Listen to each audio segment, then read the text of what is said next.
Hold on to your lunchboxes, everybody, because Figma is coming after everyone's. I mean, the way they're moving, they're gonna make Kendrick look soft. Let's dive into Figma's 4 features in 4 minutes or less, and I'll be talking about the elephant in the room, Figma Sites, and how it stacks up against Framer. Before we get into the 4 features, we need to talk about grids because they are finally here and they look incredible. And now, congratulations, you can finally join the good old debate between Flex and grids while making your developers a lot happier. Honestly, grids should have been here last year instead of all that AI stuff they announced. And speaking of AI, let's talk about feature number 1, Figma Make.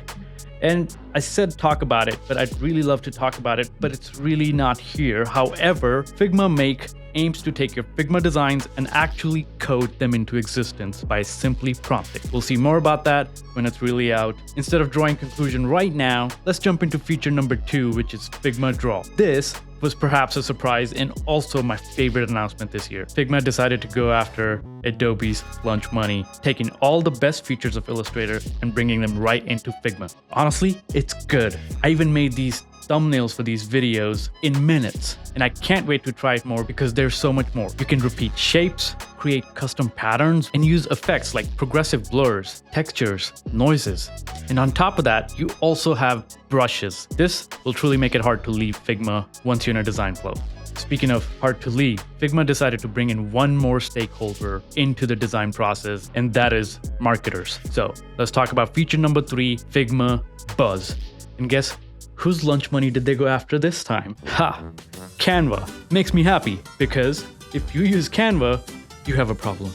No hate to Canva, I just don't like it. But I understand the need for it. A lot of people do not want to jump into the tedious design process, but really need some templates to work with. And this is where a designer can design really engaging assets in the editor, use Figma Draw to get super creative with it, but then a marketer can get into those assets and customize them as they see fit. It's already out on the Figma Open Beta app. Go check it out. So now we can really talk about feature number 4, the reason you're still here, Figma Sites. And yes, it's actually here. I played around with it. It is so similar to Framer. It's uncanny. And honestly, we can't hold it against Figma. Framer did the same. They took Figma's UI, created a web builder tool, so easy, so intuitive, that anybody who was super familiar with Figma could easily jump into Framer and create sites. Last year, I honestly skipped Figma and was able to create websites directly in Framer. And guess what? I realized it is so much more productive when you don't have to leave a platform to accomplish your project. And I think Figma's theme with config is exactly that. They just don't want you to leave Figma because once you're in a design flow, it should all happen in one place. Figma Sites, out of the box right now, can build basic sites, but there is a lot of questions that are not answered. I mean, they did say CMS is coming out later this year. They also said code overrides are coming and they will be very familiar to Figma Make, where you can prompt certain interactions onto the site. But there's more questions like, what about accessibility?